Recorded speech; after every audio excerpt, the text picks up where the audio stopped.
जय श्री श्याम, हारे के सहारे की जय हो, शीश के दानी की जय हो, लख दातार की जय हो। दोस्तों, उम्मीद करती हूँ श्याम बाबा की कृपा से, श्याम बाबा के आशीर्वाद से आप और आपका परिवार कुशल मंगल होगा और श्याम बाबा की कृपा हमेशा अपने भक्तों पर ऐसे ही बनी रहे। बाबा हमेशा अपने भक्तों पर ऐसे ही कृपा बनाए रखें। दोस्तों, जो भी नए लोग हमारे वीडियोस को देख रहे हैं, हमारे चैनल से जुड़ रहे हैं, सबसे पहले वो हमारे चैनल को सब्सक्राइब करके बेल आइकन को ज़रूर प्रेस कर ले, क्योंकि हम लेकर आते हैं अपने चैनल पर श्याम बाबा से जुड़ी जानकारियाँ, श्याम बाबा के सत्य चमत्कार और बाबा श्याम की सत्य कहानियाँ, जो हम आप सभी लोगों के साथ शेयर करते हैं। दोस्तों, आगे भी हमारी वीडियो ज़्यादा से ज़्यादा शेयर कीजिए। वीडियो पसंद आए तो वीडियो को लाइक करें और कमेंट बॉक्स में जय श्री श्याम लिखना बिल्कुल भी ना भूलें। दोस्तों, अक्सर क्या होता है, जब भी श्याम बाबा का नाम आता है तो लोगों के मन में एक विश्वास और एक आशा की लहर आ जाती है, क्योंकि श्याम बाबा हारे के सहारे हैं। हर इंसान को लगता है कि श्याम बाबा हारे के सहारे हैं, वो उनके भी सहारे बनेंगे, क्योंकि जो भी भक्त बाबा पर सच्चे दिल से विश्वास करता है, बाबा को दिल से मानता है, श्याम बाबा उसकी ज़रूर सुनते हैं। और दोस्तों, जो लोग दिल से हार कर बाबा के दरबार पहुंच जाता है, बाबा के आगे अपना शीश झुका देता है, श्याम बाबा उसका सहारा ज़रूर बनते हैं।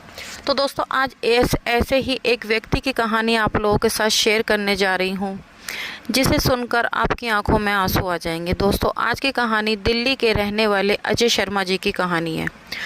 अजय शर्मा जी बताते हैं, वो एक मीडियम क्लास से हैं, मीडियम परिवार से हैं। अजय जी 2 भाई बहन हैं, एक बहन और एक भाई, और उनके माता पिता उनके परिवार में हैं।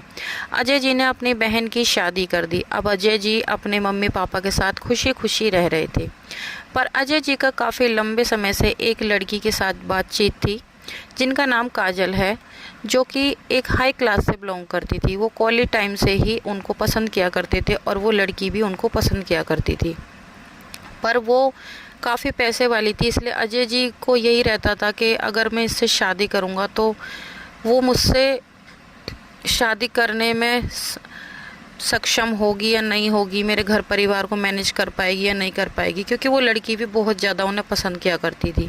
अक्सर अजय जी उससे कहा करते थे कि मैं तुमसे शादी नहीं कर सकता, तुम मेरे परिवार के लायक नहीं हो, मैं तुमसे काफ़ी ज़्यादा मीडियम क्लास से हूँ, मैं तुम्हें वो फैसिलिटी नहीं दे सकता जो तुम्हें तुम्हारे घर में मिलती है। पर काजल उनसे जिद करती थी। काजल ने कहा कि मैं तुम्हारे साथ ही रहूँगी, मैं तुमसे ही शादी करूँगी। अजय जी ने और काजल जी ने अपने घर में बताया, दोनों के माता पिता ने बैठकर बात की। अब जो काजल थी वो भी अपने माता पिता की इकलौती बेटी थी, जिस वजह से उनके माता पिता को काजल की बात माननी पड़ी। अजय जी एक कंपनी में काम करते थे, उनकी सैलरी मिनिमम 50,000 रुपये थी। तो अजय और काजल की शादी हो गई।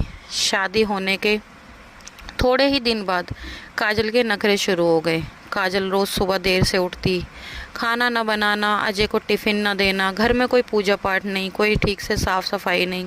इस बात को लेकर अक्सर उनके सास ससुर परेशान रहते और वो अजय को कहते, अजय काजल से कहते कि काजल देखो, तुम सुबह थोड़ा जल्दी उठा करो, मम्मी की तबीयत ख़राब रहती है, उनके काम में हाथ बटाया करो। तो काजल कहती कि मेरे माँ बापों ने इतना सारा दहेज दिया है, मेरे पे ये सब नहीं होता, मैं ये सब नहीं कर सकती। तो अजय ने कहा कि देखो, अब तो तुम्हें करना होगा, अब हम दोनों की शादी हो गई, मैंने तो तुम्हें पहले ही कहा था। तभी काजल कहती है, मुझे नहीं पता था कि ये सब मुझे करना पड़ेगा, पर मैं नहीं कर सकती, मुझे यहाँ पर नहीं रहना, मुझे अलग फ्लैट लेकर रहना है, तुम कहीं अलग फ्लैट लो, मैं तो वहीं पर रहूँगी। पर अजय कहते कि मैं अगर फ्लैट ले लूँगा तो मम्मी पापा कैसे रहेंगे, इतनी मेरी तनख्वाह नहीं है, मेरे को घर का भी देखना है और फ्लैट की किस्त भी भरूँगा, मैं कैसे करूँगा। तभी काजल मानी नहीं, पर काजल जिद पे अड़ गई। तो अजय कहने लगे, तुम एक काम करो, तुम अपने पापा से पैसे लेकर फ्लैट ले लेते हैं, और जब मुझ पे पैसे हो जाएंगे तो मैं तुम्हारे पापा को पैसे लौटा दूंगा। तभी काजल कहती, मेरे पापा तुम्हारे लिए नहीं कमा रहे या तुम्हारे घर वालों के लिए नहीं कमा रहे, वो अपने लिए और मेरी मम्मी के लिए, बुढ़ापे के लिए कमा रहे हैं, मेरे पापा तुम्हारे कोई नौकर नहीं है, ऐसा वो कहने लगी। अजय रोज़ यही घर में लड़ाई झगड़ा कलेश रहने लगा, रोज़ चिक चिक होती। इस वजह से अजय रोज़ काम के लिए लेट हो जाते। जब भी वो ऑफिस पहुंचते तो उनके बॉस उन्हें कहते कि अजय तुम बहुत लेट आ रहे हो, अजय तुम ठीक से काम पे ध्यान नहीं दे रहे हो। इस तरह से अजय के मालिक भी उनसे परेशान रहने लगे, और एक दिन अजय के बॉस ने कहा, अजय तुम एक काम करो, तुम रिज़ाइन दे दो, तुम पे काम नहीं हो पा रहा, अगर मैं तुम्हें काम से निकालूंगा तो तुम्हें कहीं नौकरी भी नहीं मिलेगी, इससे अच्छा होगा कि तुम खुद ही रिज़ाइन दे दो। तो अजय ने कई बार माफ़ी भी मांगी, पर अजय फिर भी लेट ही पहुंचते अपनी बीवी की वजह से। तो अजय ने वहाँ से रिज़ाइन दे दिया। अजय ने कुछ पैसे जमा करके सिक्योरिटी पर किस्तों पर फ्लैट भी ख़रीद लिया था। जब तक अजय की नौकरी लगी रही, जब तक किस्तें थोड़ा टाइम पे पहुंचती रही, पर काजल का वही रवैया रहा। काजल के रवैये में कोई चेंज नहीं आया। अब उसने कार की जिद कर ली थी। उसने कहा कि मुझे कार चाहिए, कार लेकर आओ। तो अजय ने कहा कि अभी तो मैंने फ्लैट लिया है, अब कार कहाँ से लूँ। इस तरह से उसका रवैया चेंज होने लगा। और साथ ही साथ अजय की अब नौकरी भी हट चुकी थी। नौकरी हटने की वजह से फ्लैट की किस्तें भी टाइम पर नहीं जा पा रही थी। तो जो फ्लैट का मालिक था उसने अजय को बोला, या तो तुम फ्लैट को खाली कर दो और नहीं तो मेरी फ्लैट की सारी किस्तें, मेरे सारे पैसे दे दो। इस तरह से वो भी रोज़ रोज़ कहने लगा। पर अजय अब क्या करता, उसका काम भी हट चुका था। अब इधर किस्तों का भी प्रेशर था, उधर काजल ने भी परेशान करके रख रखा था। काजल ने सबके नाक में दम कर रखा था। अजय को एक दिन अपने ऊपर बहुत ज़्यादा पछतावा हुआ। अब रोज़ रोज़ दोनों के लड़ाई झगड़े होने लगे। अजय को एक दिन बहुत पछतावा हुआ। अजय को लगा कि शायद मैंने अपने पैरों पर कुल्हाड़ी मार ली है। मैंने अपनी ज़िंदगी में बहुत बड़ी गलती करी है काजल से शादी करके। अजय से लड़ाई झगड़ा करके काजल अपने मायके चली गई। जब ही उसके पिताजी ने अजय के घर पर आकर अजय को धमकाया कि तुम जैसे भिखारियों के साथ मैंने अपनी बेटी की शादी कर दी और मेरी बेटी को तलाक दे दो, मेरी बेटी यहाँ नहीं रहेगी। इस तरह से बोलकर, बुरा भला बोलकर अजय पर केस कर दिया। दहेज से, कि मेरी बेटी से दहेज मांगा जाता, उसके साथ मार पिटाई करी जाती है। इस तरह से केस कर दिया। पर काजल की जो माँ थी वो थोड़ी समझदार थी। वो काजल को समझाती कि बेटा, शादी के बाद ससुराल ही सब कुछ होता है। अब जब तुमने अपनी पसंद से करी है, हमने तुम्हें पहले ही मना किया था पर तुम नहीं मानी। तुमने जब अपनी पसंद से करी है तो अपने परिवार में खुश रहो। लेकिन काजल ने अपनी माँ की बात बिल्कुल भी नहीं सुनी। अब एक दिन अजय बहुत ज़्यादा परेशान हो रहा था। वो जगह जगह नौकरी ढूंढने जाता पर उसको कहीं पर कोई नौकरी नहीं मिल रही थी। एक दिन वो बैठा हुआ, उसका साथ जो काम करता था ऑफिस में, उसका वो दोस्त उसे मिला। वो कहने लगा, क्या हुआ अजय, क्यों परेशान है। जब ये अजय ने अपने दोस्त को सारी बात बताई तो अजय के दोस्त ने कहा, मैंने तो तुझे पहले ही कहा था कि तू उस लड़की से शादी मत कर, पर तू नहीं माना। अब जब तू नहीं माना तो अब क्या हो सकता है। अब तेरा काम भी हट गया है। अब मैं तेरी वैसे तो कोई हेल्प कर नहीं सकता, लेकिन मैं तुझे एक सलाह देता हूँ। तू एक बार खाटू श्याम बाबा के दरबार जा। वो हारे के सहारे हैं, वो तेरी मदद ज़रूर करेंगे। मैं भी श्याम बाबा को बहुत मानता हूँ। श्याम बाबा ने मेरे जीवन में बहुत बड़े बड़े चमत्कार करे। तू एक काम कर, बाबा के दरबार जा। जब भी अजय को ये बात थोड़ी अटपटी लगी, अजय कहने लगा कि शायद ऐसा कुछ नहीं होता, भगवान कहाँ से कुछ करेंगे। तो उसने अपने दोस्त की बात पे कुछ ज़्यादा ध्यान नहीं दिया और वो अपने नौकरी की तलाश में लगा रहा, पर उसे कहीं पर नौकरी नहीं मिली। जब वो एक दिन थक हार कर परेशान हुआ, फिर उसे अपने दोस्त की कई बात याद आई। उसके पास पैसे नहीं थे कि वो खाटू धाम जा सके।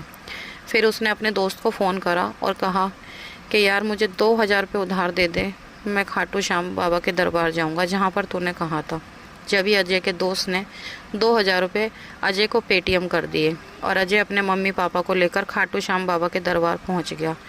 वहाँ पर धर्मशाला में रुककर नहा धोकर फिर वहाँ पर बाबा के दर्शनों के लिए गए। बाबा के दर्शन करे, बाबा को सारी बात बताई, बाबा को सारी परेशानी बताई।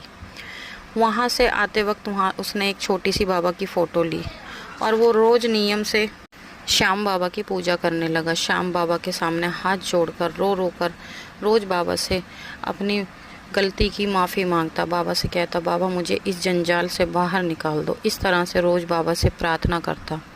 फिर एक दिन अजय के पास अजय के उसी दोस्त का फ़ोन आया और उसने कहा, अजय, तुझे बॉस ने बुलाया है और कल तू आइयो। तो अजय को बहुत खुशी हुई। अजय फिर वहीं पर अपनी कंपनी में पहुंचा। जब ही उनके बॉस ने कहा कि अजय देख, मैं तुझे काम पे तो रख लूँगा, लेकिन मेरी एक शर्त है कि अब की बार ऐसा कुछ नहीं होना चाहिए। तुम्हें अपना काम पूरी ईमानदारी के साथ करना होगा और रोज़ समय पर ड्यूटी आना होगा। जब ही अजय ने कहा कि ठीक है सर, मुझसे गलती हो गई, लेकिन अब गलती नहीं होगी, मैं समय पर ड्यूटी आऊँगा। इस तरह से कहकर अजय अपने घर आ गया। घर आने के बाद जब भी थोड़ी देर बाद उस बिल्डर का फ़ोन आता है और बिल्डर कहता है तुम एक काम करो, अपने पैसे वापस ले जाओ, मुझे किसी गरीब के पैसे नहीं खाने। अगर तुम फ्लैट नहीं ले सकते तो जो तुम्हारा पैसा आ रहा है उस पैसे को ले जाओ और कल आकर मुझसे मिल लेना और अपना सारा पैसा ले जाना।